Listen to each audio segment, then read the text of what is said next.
Lacho elokwicho mbukeli masibulise ngalensasa umhla wesibhozo kweyomqungu ngokovimba wethu ke wanamhlanje akukho sikrokro ngoba sivunile hayi nje inqala kwaye ke wena mbukeli uza kutya ubhukuqe kuthi xa sele sikusondele ukuba siyiqukumbele eyanamhlanje sikunika nje into ethile yokuba uthobe hlala nathi ke apha ekhaya jikelele napha ku SABC lihaye epha ku SABC Plus uba unayo SABC Plus kulonyaka hayi andazi basiqalele iphinto kodwa ke masime ngorhali sondele kusingaye ndimla ke unonkanyezi kalubisi umadlongothi mazipho mamshukuma umazondwa ngezinto zakhe andiyami ndedwa ke njengasiqhelo ndihamba naye umamtshali wapha kwamageba washo ke wafika umsomlu kongaliyo mbukeli nokusho ke ukuqala kwesonto lesibili kumasingana uJanuary abanye ke bayabuyela emsebenzini selokuphela bagcina ngoDisemba abasajwayele ngisho nokuvuka kuyobe kunzima ke namhlanje kuseni abanye ke bebehlanganisa izolo imali yokugcwalisa ithegi yebhasi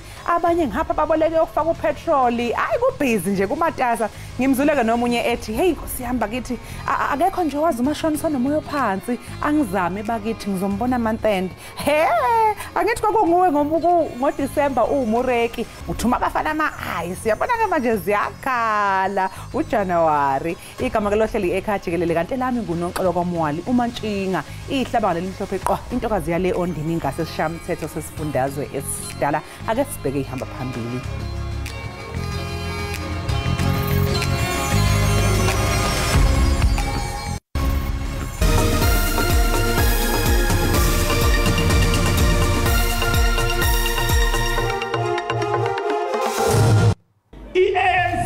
It is fixed from inside.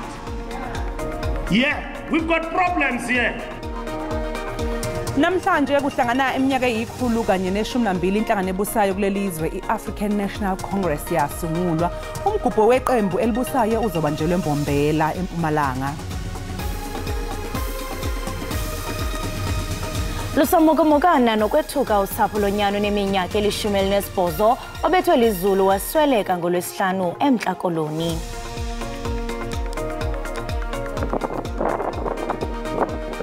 Unozintiwe bafana uthi bayimisela ukuthi okungenani bafinyelele kwama-quarter finals omqhudelwano we-Africa Cup of Nations kule nyanga umasingana.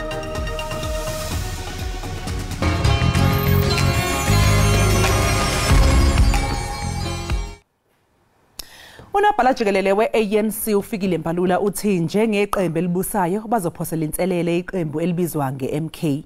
Uthi leli qembu lasungulwa ngoNhlaba wanyakenye. Umbalula ukusho lokhu ngesikhathi iqembu lakhe lilungiselela umcimbi weJanuary 8 statement ozobanjelwa eMpumalanga. Unobhala Jikelele we-ANC ethetha nabaxhasi bombutho uvumile ukuba lo mbutho ujamelene nenhlaninge yengxaki kodwa baza kuzilungisa ngaphakathi. ANC, it is fixed from inside. Yeah, we've got problems here. Sinamageza nabantu nje uthi umjongile nje uthi lo i-problem. Uthi libothusile kona inyathelo lwayisakuba ngumongameli umnumzana Jacob Zuma lesibhengezo sokuba uza kuvotela umbutho wumbi kunyulo lukazwelonke kulonyaka. I-surprise lento kaMsholozi. And we have been tested here ukuthi are we equal to the task? And asizumenza i-manifesto yethu JZ. Umbalula uthi okungenani uZuma ngesiphakamise ngendlela ephucukileyo isikhalo sakhe ngakumbutho kungenjalo ngakumongameli wombutho. If Jacob Zuma as our former president have got a grievance with Ramaphosa, he should have raised that grievance with us. Asiqalele ukuthi balwa ngantoni.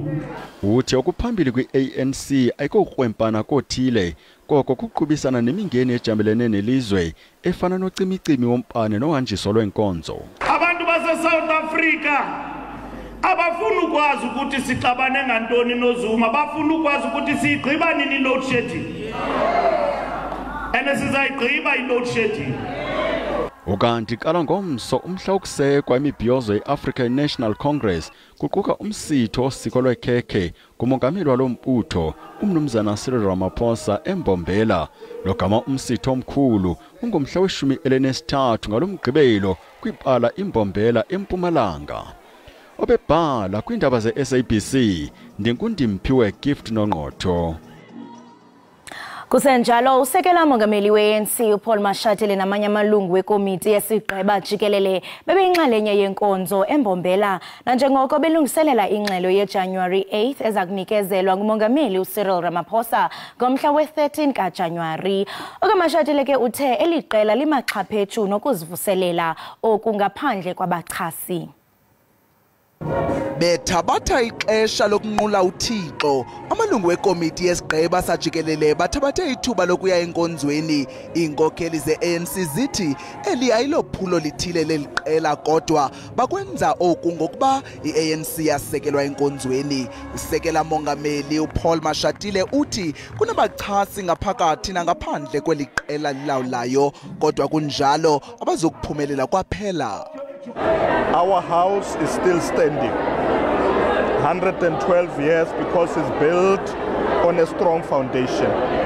And I said, like any family, you have family members who behave in a particular way, and I said others will want to break windows, others kick the doors, but there are those of us who are rebuilding, renewing, and this house will never fall. And I meant the ANC. Kusenjalo umphathiswa wezobulungisa nenkonzo zoluleko uRonald Lamula uthi iqela lezomthetho leli lililungele ityala lenkundla ngakuSirayeli liza kuba ngolwesine ozayo. We regretted the Rwandan genocide because it happened during the elections in our country. So it is an important decision that South Africa has taken to The Hague to stop the genocide that is currently happening in Gaza.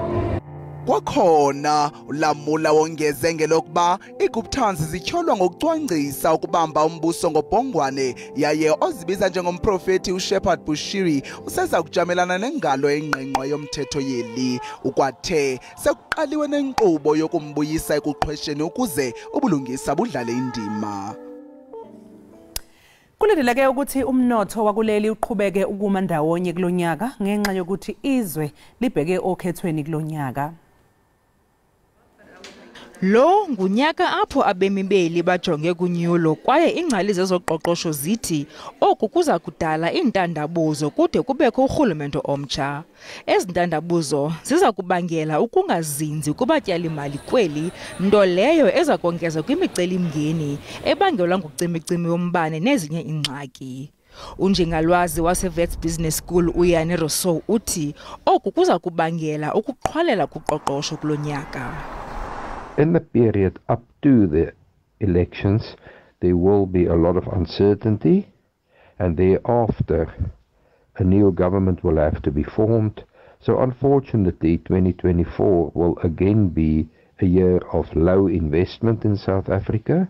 As a result of that, economic growth will not accelerate very rapidly, and therefore poverty and unemployment will remain a major problem.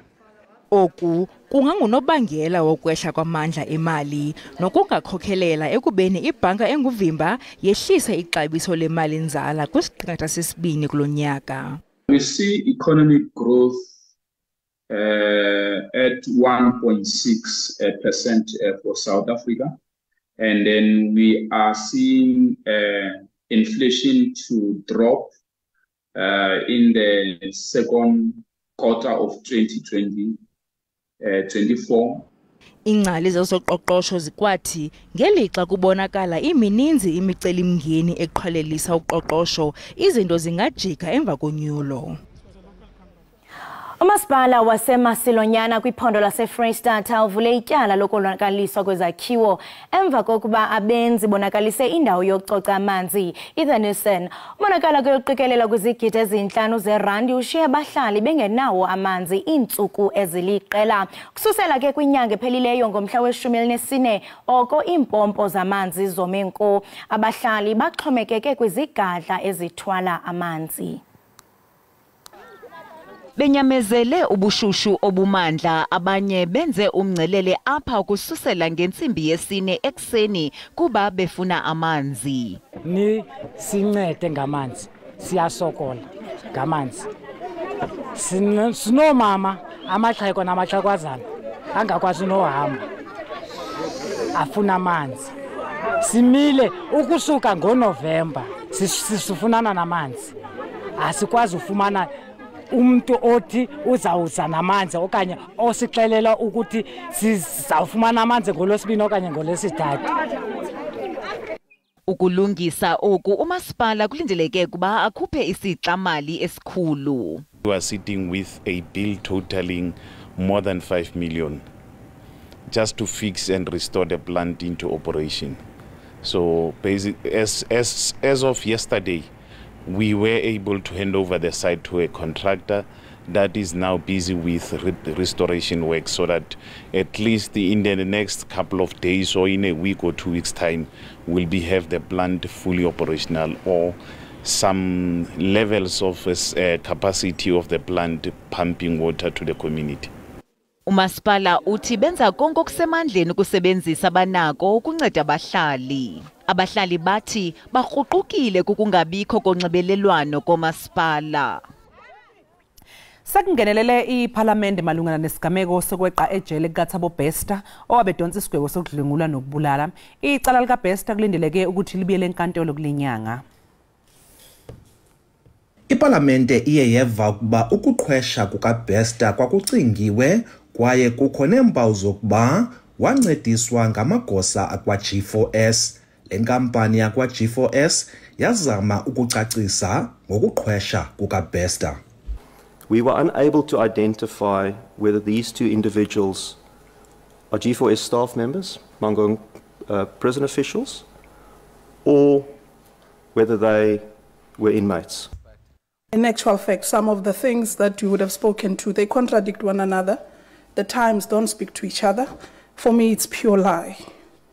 Kodwa amanye amalungu aseParlamente axelela isebe lezobulungisa ukuba isivumelwano sengqesho nenkampani ka-G4S masinqunyanyiswe. There's definitely something going on, and I think as a committee we do need to take strict recommendations after this. Ulamola wavuma ukuba waxelelwa ngo-Okthobha walonyaka uphelileyo.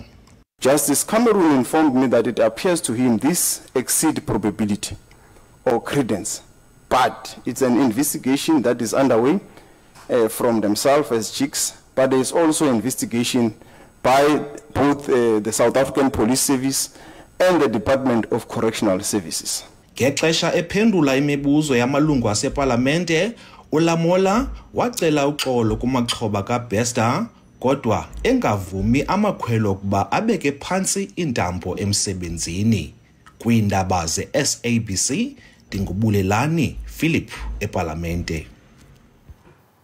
Usapho lonyano neminyaka eli-18 eMntla Koloni nobethwe wasweleka lizulu ngolwesihlanu lusamokamokana nokwethuka. Ulemogang Silibugu ngomnye wabasebenzi abathathu basefama abathe babulawa lizulu kweliphondo kule veki.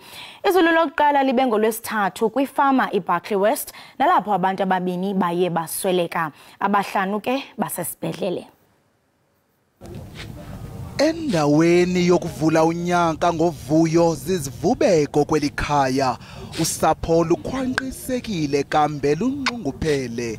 Mama kaSelebhorho uthi unyana wakhe ushiye ikhaya ngomvulo oqala ukusebenza kwifama, udlule nje insuku ezine wabanjwa emnxebeni ngelithi unyana wakhe uhlanzelwe liselwa. Ngoko nangoko inhliziyo yakhe ibe lihlwili esithi kuya kumthabatha ixesha elide ukuxhamla uxolo ngelishwangusha lokushiywa ngunyana. Uthi ebengunyana wakhe usenyongweni wokuqala kube ngamabona ndenzile ukumkhulisa, wayidla ngokumshiya nabazali ayokusebenza kubhlungu kungelulanga. Utata kaSelebhorho uthi ubomi bonyana wakhe bebusaqala, umbalule njengomntwana obenesimilo yaye enentshisakalo yokuphumelela kwizinto ezininzi. Uthi bekusafanele ayokhangela amadlelo aluhlaza, uyikhabe ibhekile esemncinci ebeseniminyaka eli-18 kuphela, esebenza ngokuzijula ijacu elilishwa libajemisele ngemijelo yengqondo bayohlala bemkhumbula unyana wabo. Umhlobo kaSelebhorho lingqina lokuqutyulwa kwakhe inqwelo yokufa uthe sadandathekile sesisehlwa sibonileyo. Uthi umxelele uLemoganga ukuba athi qha aphumle kodwa yena wafuna ukusebenza kwakhona kwathi ngesaquphe kwaqala imvula neendudumo ezimandla bathe xa bebaleka emva kokuthabatha izixhobo wabuza abanye abahlobo ngoLemoganga kuba engamboni suka xa bebuyela entsimini bagagana nomzimba wakhe uthe gengelele sowehlukene nomphefumlo. Usapho luthi ubomi ngaphandle konyana wabo besele lithemba lokugxotha ikati eziko bubugxwayi bawo buza kubatsalisa nzima ukanti banethemba lokumngcwaba obesenyongweni kubo kule veki izayo ngomgqibelo xa imali edingekayo ithe yafumaneka kwangethuba.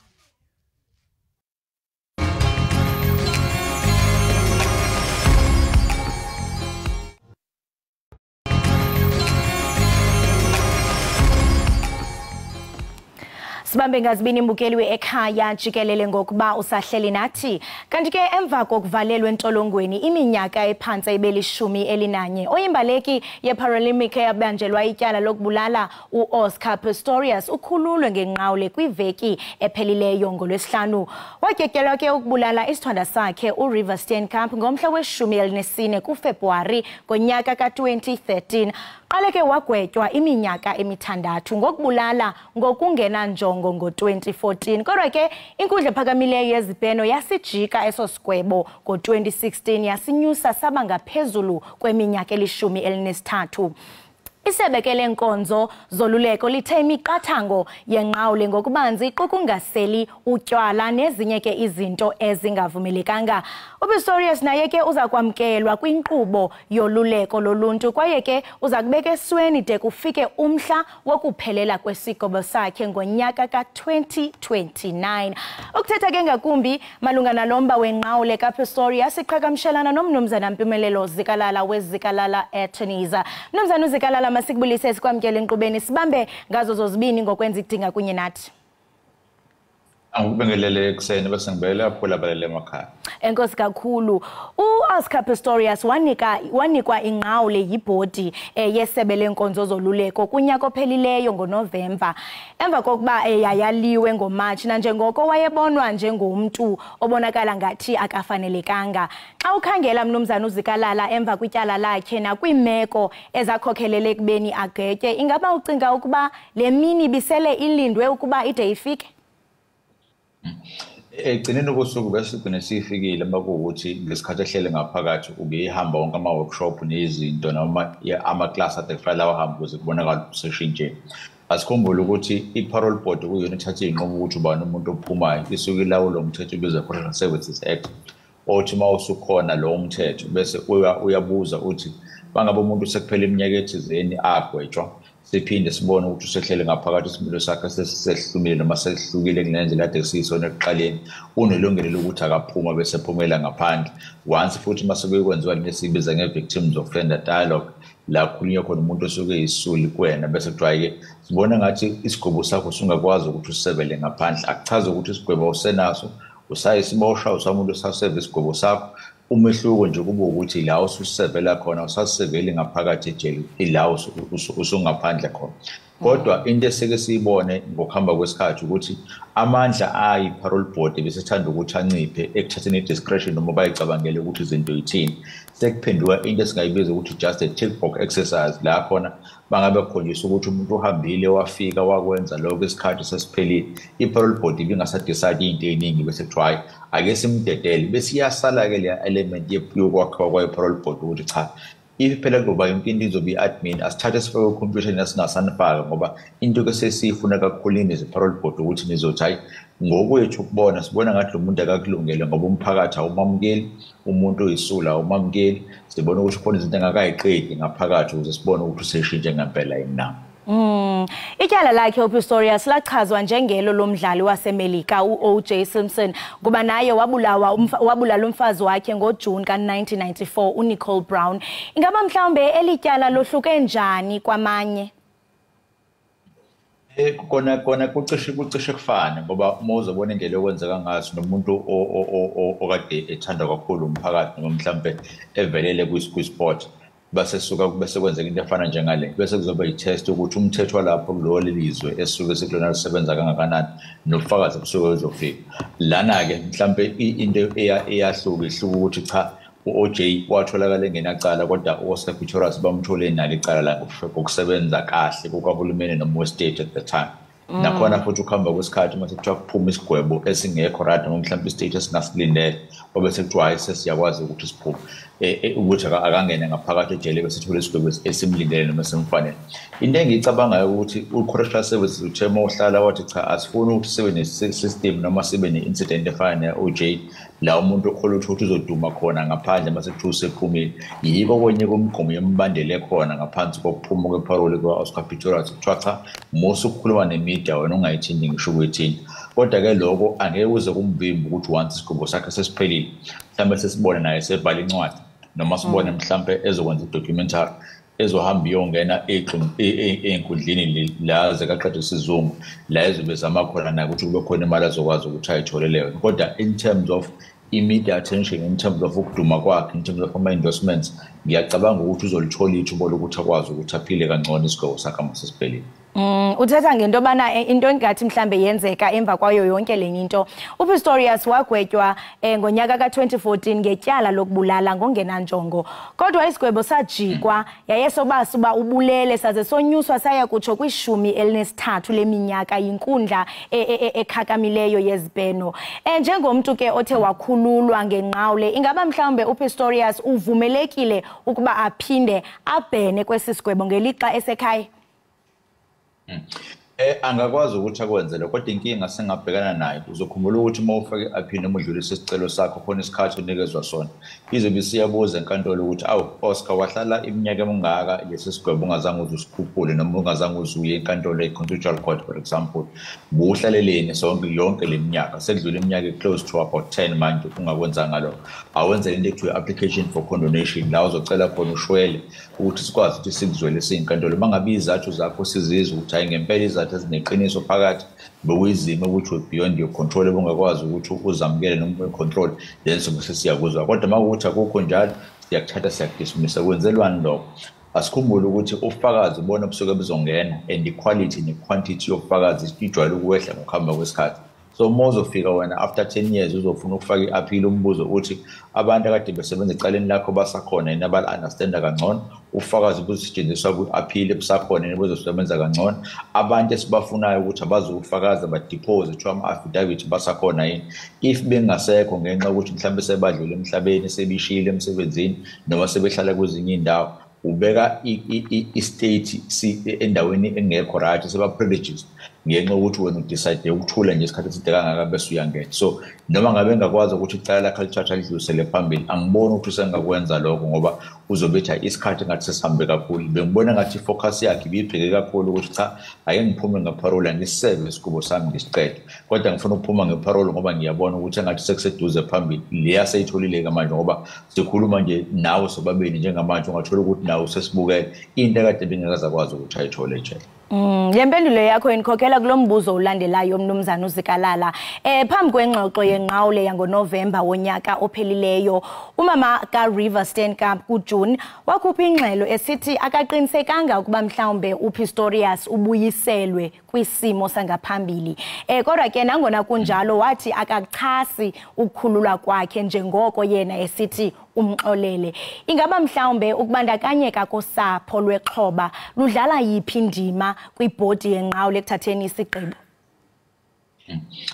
Isuke ibaluleke kakhulu kodwa ngendlela esike sibone ngayo sibone ngathi mhlambe izinimepharol body ibalalele ukuthi abantu basuke bethini ayibuke beyond ukuthi abantu batheni bese sobhekela nathi zomphakathi ukuthi kuthini noma ake ngiyibeke kanje abantu mabesuke behlele enkantolo belalela ukuthi umuntu abamthandayo ubulawe kanjani bese bezolalela isigwebo esisuke sinikezwe makuthiwa wona uzohlala ejele for iminyaka u-15 noma u-25 emqondweni yabo kusuke kuwukuthi awu siyabonga for 25 years soke siphumule sazi ukuthi umuntu wabulawa umuntu owethi simthandayo uzobe sejele ngokuhamba kwesikhathi uma sizothola ucingo lithi woze uzokhuluma into ekuthiwa i-victim offender dialogue enhle by the way ngoba khona la kusebenza khona kube kungasahlali kahle mangabe izinto zakho noma izimvo zakho zizobe sezingasalalela yes ngasho incwadi egcineni kosuku ithi ayikulungile ngaphuma kodwa mekhala kakhulu ukuthi iqiniso azange zelikhulu ngiyacabanga ukuthi discretion yayo parole board la izothi khona cha abukho ubulungiswa lapho ngoba lo muntu sefana ukuthi useyakuduba uthi ayikulungile mkhipheni mangabe ngithanda ngisena ndaba nento eniyenzayo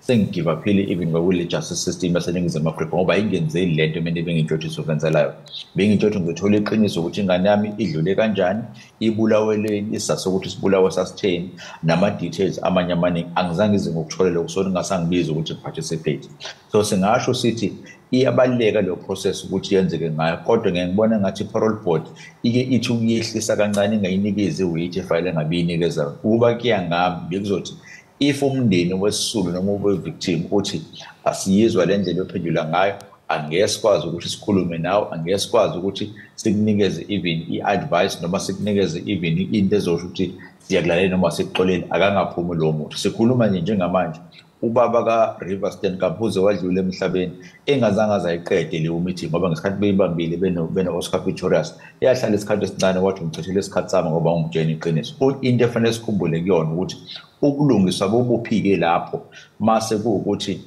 umuntu obumthembisa uzokutshela iqiniso ngento eyenze ngendodakazi yakho akakwenzi lokho and then bese sithi siyamkhipha ngoba nake incwadi ithe kulungile ngaphuma Kwingxelo isebe lenkonzo ezoluleko ithe imiqathango yenqawule iyakusebenza nakuphi Pistorius njengoko sivile into yokubana akazuvumeleka into yokubana aphume ngaphandle kwemvume kwaye ke kuzoba khona nelimit in fact akazube kanti uyasela utywala kwaye nezinto mhlamba azawuzenza like uzawungena iprograms anger management kwaye angene nakwi community services ingaba yonke lento imbeka phi ingakanani inkululeko aza kuba nayo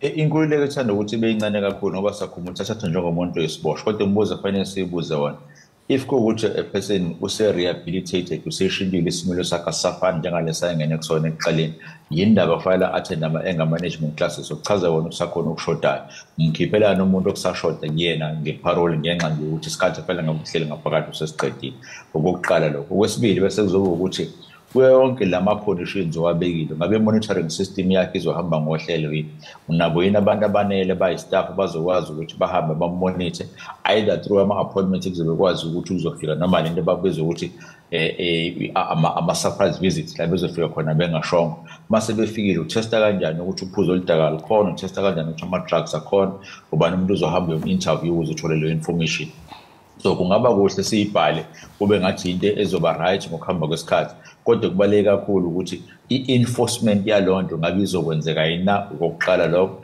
ama resources ukuthi lo enforcement yenzeka thini i-report back esoyithola ezibuyela back i-parole board kungabe izohamba izifika if izingekho zonke lezo zinto singekho clear ngazo ukuthi yithini then kuyafana ukuthi siyidlalela ngesikhathi kodwa ke into engafanele siyenza sonikeza i-Department of Correctional Services ithuba sibone ukuthi lo monitoring izokwazi ukuthi ibe khona sithemba ukuthi angeke size izitori lesisijwayele ukuthi sizizwe abantu bephuma ngeparole kodwa uyabona emva konyaka noma emva kwesikhathi esincane kuthiwa sebefidele ngaphakathi ejele ngenxa ukuthi sebenze amanye amacala asuke ngaphezulu kunalaba kade beboshelwe kona ekuqaleni Mnumzane uzikalala masibambe ngazibini ngexesha lakho siyathemba into yokubana uzoba nosuku oluhle kakhulu siyabonga Kubonga mina kakhulu nibe nosuku oluhle Enkosi kakhulu lo mbukele besincokola naye ibinguye umnumzana Mpumelelo Zikalala oligqwetha nabethatha nathi ke malunga nokhululwa kuka Oscar Pistorius ngenqawule emva kokuchitha iminyaka ephansi ibelishumi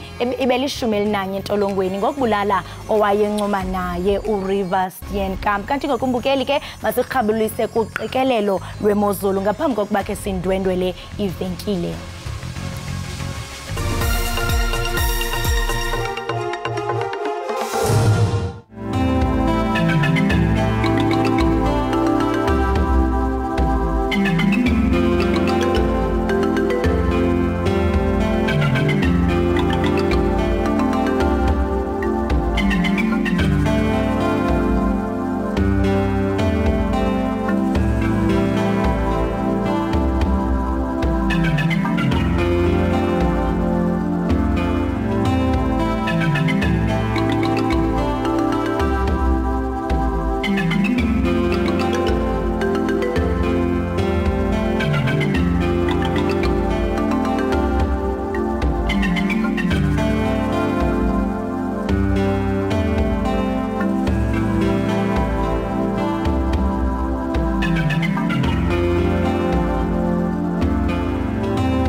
Enkosi kakhulu ngokuhlala nathi nisasibukele apha ekhaya jikelele kanti ngokumbukeli singena kwisiqendu sethu sezemidlalo. Ukapteni weBafana Bafana uRonwen Williams uthi apho babhalele khona njengabadlali kukudlulela ngaphaya kwesigaba se-quarter finals kwi-Africa Cup of Nations ezakubanjelwa ke pha e-Ivory Coast ukuqala ngalomgqibelo uzayo. iBafana Bafana ke yajika kwi-quarter finals ukwi-AFCON edlulileyo. uWilliams uthi ababadlali beBafana Bafana nabo bebekho kwi-AFCON egqithileyo baza kwabelana ngamanye okanye ngamava nabadlali abaqalayo.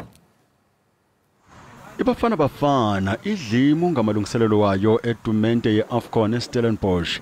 Eliqela liya kule tumente libeleke amathemba elizwe nekulindleke lidlule kwisigaba sokuqala uGroup E oqulethe iNamibia, Tunisia neMali. Kunjalo asentungu amathemba iqela lesizwe kwenza phucukileyo kule tumente kodwa luqonda mhlophe mnqantsa elijamelene nawo. Hopefully, we can go a step further than the previous one. We went out in the last 8, so it's possible. We need to dream high as a country, but we need to be realistic as well. We haven't been part of the tournament for a very long time, but I'm very happy to be part of this wonderful group that we've got now. We did well. Certainly Tunisia in the World Cup. Mali is playing a kind of home game. It's near to the border of Mali. So yes, they will be very motivated, so it will not be easy. And then you have Namibia. Namibia is maybe the team that nobody expects, but we played against them a few months ago. And it's well organized. Williams uphakathi kwampondo zihlanjiwe kwiqela ndawonye noThemba Zwane kunye noPercy Tau. Kuza kuhamba indimende kambe ukwabelana kwabo ngamava nabadlali abatsha. It's just for myself and some of the players that were there at the previous AFCON, to just share our experiences, because it does get tough, having to play every 3-4 days. It's not easy. I think this AFCON is going to be one of the most competitive. It's going to be challenging, but I think we have a team that can compete. Kumdlalo wayo wokuqala kwitumente iBafana Bafana iza kudlala neMali ngomhla we-16 kuJanuwari. Kanti ke uGrigor Dimitrov waseBulgaria kunye noElena Rybakina waseKazakhstan gxebe baphumelele itumente yetenetya yamazwe ngamazwe yaseBrisbane eAustralia. Boyise uHolger Rune ogqwesileyo kumdlalo wamagqibela kankqoyi wamadoda. Kanti ke iJamani iphinde yaphumelela ukhuphiswano lweqela leUnited Cup eSydney. Yeah, great week for me. First time here in Brisbane, and honestly didn't expect to start that well the season, but really happy with my game, with the form I am right now, and yeah, looking forward to Melbourne.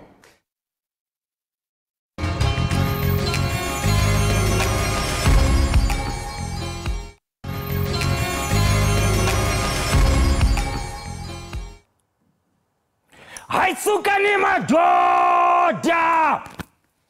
Inkosi mazidambi izigqaka zivumile bantu bakuthi. Ayikho inkomo yobuthongo. Vuka uzenzele. Zamevulakazi! Ngajoke nkosazana. Ukuhlafuna kunavila. Cala umvubo kuzozelisa. Ndiyacela kustu kwenze njalo.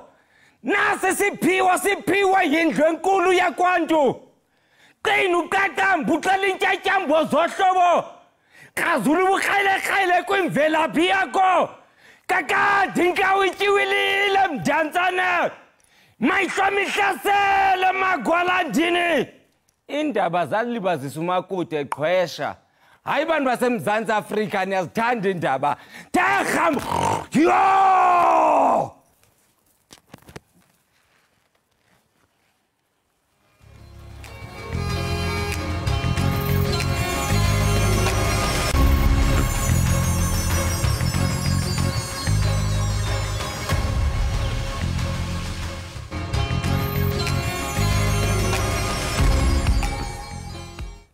Siphinde sikwamukele embukeli lapha ekhaya Jikelele. Namhlanje kuhlangana iminyaka eyikhulu kanye ne12 kwasungulwa inhlangano ebusayo kulelizwe iAfrican National Congress. Leli qembu lezombusazwe lathatha intambo zombuso kuhulumeni wobandlululo ngemva kokhetho lwangonyaka u1994. Kanti ke iningi labantu lavotela lenhlangano ngoba lalinethemba lokuthi izobakhipha endlaleni, ibakhele izindlu, ibasungulele namathuba emisebenzi nokunye ke okuningi. Namhlanje iqembu elibusayo lihlangene eMbombela esifundazweni Mpumalanga lizokwethula ke inhlelo zalo zakulonyaka. Kuzoom sinomhlaziki wezombusazwe uSolwazi uNtsikelelo breakfast. Asikubingelele Solwazi breakfast sikwamukele ohlelweni. Sizibusele komsasazi nabaphulaphuli. Sibonge kakhulu ngesikhathi sakho namhlanje ekseni. Solwazi isiqubulo se-ANC sangonyaka owedlule sasithi the year of decisive action to advance the people's interest and renew our movement. Ingabe ikwazile yini ANC ukuthuthukisa impilo yabantu bakulelizwe? Andiqondi msasazi ngoba kaloku xa ujonga amanani abesendokhutshwa Sistat SA yabona amanani babantu abangalinganiyo anyukile, amanani babantu abaswele imisebenzi anyukile, amanani babantu abahluphekayo anyukile. Xa ujonga umzekelo indlela omasipalate abaperforma ngayo in particular ababe-ANC akabikho ngoku. Xa ujonga umba wombane uyabona hayi lento beyenziwa ukuphelisa udanyacine ayenziwa. So anqondi mna ngoku uba ngaba likhona ithemba elizawuthi gqi kulo myalezo uzawuthi gqi from umongameli, because ingathi abantu sebe zenzile izigqibo uba bazavota njani na aba bazawuthatha inxaxheba umba ovota. I'm not encouraging abantu bangavoti, but aba bazavota ngathi beyazi bavotela bani na. So the point is that I don't think the message is our influencer political behavior abavote in a particular fashion. Solwazi phakathi ke kwezinto iANC eyayihlose ukuzenza ngonyaka owedlule kwakuwuyihlela kabusha. Ingabe kwazileni ukuthi ke ikwenze lokho? Yes, in the renewal. Yes, I mean, isuke from inkomfa yango 2017 since binengxaki ukuya pha, but siyabona I mean iwork ngoku imfazwe kwi-ANC since kukhona umbutho omkhonto wesizwe kangenzeka into ye-renewal, because you want to renew ANC because you want to get rid of abantu corrupt. Now when you implement a principle step aside umzekelo, which is part of the renewal, are implementing indlela right utarget abantu abaku-section ethile. Loo nto leyo ibangela uba ke ngoku kungabikho zinzo kumbutho olawulayo, because implementation of step aside ayikho fair and square but i-bias. Umzekelo kukho abantu abachaphazelekayo kumba wezonto commission, but because babelonga to section kamongameli abanye la kumzekelo umuntu uzizikodo ezinye uKoremantashe bona abakho affected. So that's why into ye-renewal ke ngoku khanye ibe successful msathazi. Manje ungathini kumuntu Solwazi othi uqhekeko ngenye yengqinamba ebhekene neAfrican National Congress njengoba nawe usho? I mean, ngithanda announce iphathi entsha ngokuye MK. Silabe iphathi esukile kwi-ANC, abantu abasukile from ANC. U-ANC Mahashula unephathi yakhe naye. Yeah. But interestingly, zonke ezi breakaways, because the ideological difference is kungavumelani ngokwemiba ezopolitiko nomnotho. It's about uba uzikhusela kumatyala onayo nokukwazi uba nesandla kwimiba kahulumente. So it's about iziqu msasazi. But lento yenzeka umbutho olawulayo yinto esiyibonile nakumenye imibutho lapha eAfrica in particular eyazabalaza. Once ibe selulawuleni iye ilibale ngabantu babo. I mean naseZimbabwe sibonile uqhekeka kwi breakaways abantu abathile because of imifana needs. So into eqhelekileyo kumibutho emidala elole inkuleko. Umavuso Msimang Solwazi uke wasikaza ukuyeka eqenjini kodwa ke waphinde futhi wayesewashaya wakhuza ibuya wabuyele emuva wajika kanjalo ke noZuma nangu eseyibandakanya kanye neMK Party lena okade ukhuluma ngayo yini lento eyenzeka eqenjini Solwazi? Well i-arguments awas advanceayo mzana uMsimang ziyavakala zivalid asazi ke kwi-meeting oba nayo nomndeni uMbalula bangeziphi izinto ekwavunyelwana ngazo bangaba maka withdraw le resignation yakhe wabuya back ke bathi iyenze uba aluze credibility which is intembeko kodwa because uthetha le enzile but yeah I mean we don't know bangaba ngeziphi izinto owaxelelwayo kanye kwathini but I don't think abantu have changed indlela abona ngayo ANC. I mean, issue ye implementation of findings zakaZondo. Ise genye questions abantu abasebuza baba why to spend imali eninzi kwiZondo commission but there's findings zikatarisha idust. Why is not implementwa nje? Is it to protect ANC? The ANC is talking about the renewal, but I can't implement it as a findings. Why? So you can see bangaba seriousness in terms of fighting against corruption. Zithini inhlelo zeqembu ke-ANC kulonyaka Solwazi yini ke njeke mhlawumbe ucabanga ukuthi i-ANC ngabe ithembisa abantu bakulelizwe abalokhu bekhale njalo ngezingqinamba ababhekene nazo? Obviously I don't think abakhwinto entsha kodwa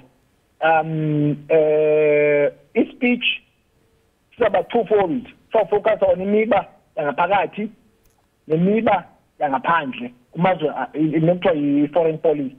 But as a speech also is about the build up to a state of the nation address. Normally because you try to see the ANC leads and the ANC leads that's but as a speech, a reflection of a leadership. But I don't expect the announcement as a special as incha. Maybe they will talk about the two-pot system to cushion the plight about the affected by the cost of living. But I don't think about intentions yeah, they might talk about the plans for a power outage, which is in the training. But I think it's too late. It's too late, to think that you can make a band to find the comfort in message yakho. Manje mangabe uthi seku late kakhulu Solwazi ukuthi bangenza lokho iqembu iAfrican National Congress ucabanga ukuthi mhlawumbe ke luzokwenza kanjani ke leli qembu lezepolitiki uma ngabe sekuzola pocketweni kulonyaka? And with the breakaway of MK Yongindo, I doubt very much abuya in power. I doubt very much. If we know buya in power, in public, but now that's why even the ANC is prepared for that. Because that's why there have been conversations about the framework of the coalition arrangement. Because they know by calling the president, I'm already back in power. And unfortunately, they blame everyone. For Canada, enough. I mean, for 2019, for many, 57%. But if it is serious, next time as we move up, my friends and John, but they were comfortable. Sibonga kakhulu ke Solwazi ngesikhathi sakho namhlanje kuseni sikufisela usuku oluhle.